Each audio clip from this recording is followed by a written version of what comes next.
Greetings from the Tulsa World OU Sports Extra Team. I am Nate Fakin, joined by Tulsa World columnist Barry Tramel.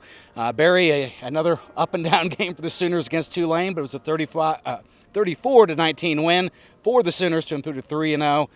But the defense seems to remain strong for OU so far this season. Yeah, I thought the defense was really good most of the game. This is a very good offense.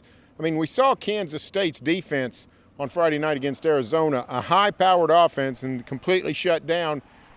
Tulane put up 27 points, almost 34 points a week ago against Tulane. So, I thought this was really good defense. You know, they give up 2 touchdowns, they give up, a defensive touchdown. So 13 offensive points scored by Tulane. That's winning football, especially against an offense like that. So I thought interceptions at the right time, or an interception at the right time, sacks at the right time. They really rose to the occasion.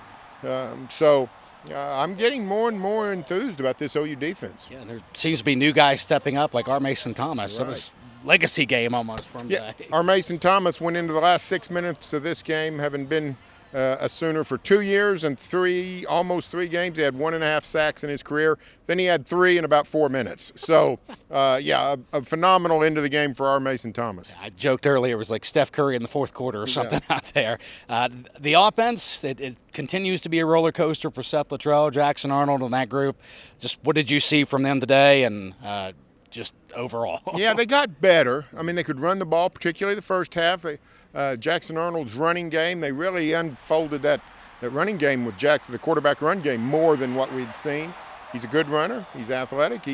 He'll help as long as he doesn't get injured or banged up. I'm sure the SEC is going to be real nice to him and tackle him with gentle, tender hands. But no, that really helped.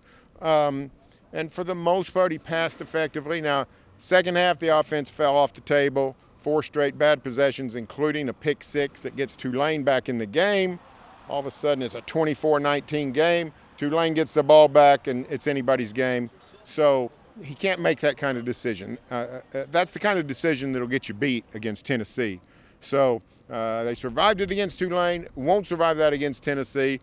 But we forget, I mean, this is a program that for all these years, for a full decade, except really 2 seasons with Spencer Rattler and then Caleb Williams, had veterans, not just elite players, but veteran elite players. And Jackson Arnold is still a work in progress. Sure, you mentioned it. Big boy football is finally here for OU. History the next time we're on this field. The SEC is here, as along with a tough Tennessee Volunteer team and the return of Josh Heupel. Oh, yeah, Heupel, he's really got the Vols playing well. What we saw from the Sooners tonight, that kind of performance will get OU beat against Tennessee. They can't beat Tennessee playing like this. But they did make a pretty good jump. If they make that kind of jump again, that kind of improvement again, then I think we're headed for a winnable game for the Sooners. So it's going to be a showdown. It'll be a top 15 matchup. So I feel much better about Oklahoma's chances against Tennessee than I did when I got to the stadium today. But still, lots to be. Offensive line's going to have to shore up. Arnold can't make a cataclysmic mistake like that. But they did. They showed a lot of things. I thought Seth Luttrell had a pretty good game. He showed some wrinkles that will help. So I feel better about the Sooners' fortunes than I did when we talked last Saturday standing on this grass. Sure thing. To wrap things up, you've seen a lot of games on this grass we're standing on right here. What kind of environment are you expecting next Saturday? Well, it'll be crazy. The forward-looking emotions of OU fans and, frankly, the players and coaches, everybody really, for 3 years now, we're 3 years and 2 months. SEC. Well, it's finally here, and it's a powerhouse. Tennessee is playing great and looks like a big-time team. But this is what OU signed up for. They signed up. This is what they wanted. This is exactly what they wanted. This is what they get.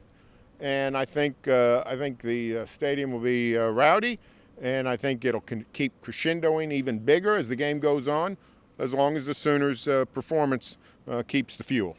That pretty much wraps it up right there. Like we said, stay tuned with the Tulsa World OU Sports Extra Team along with Barry Tramel. I am Nate Fakin for plenty of coverage leading up to history in that Tennessee Vols game next Saturday. Thanks for watching.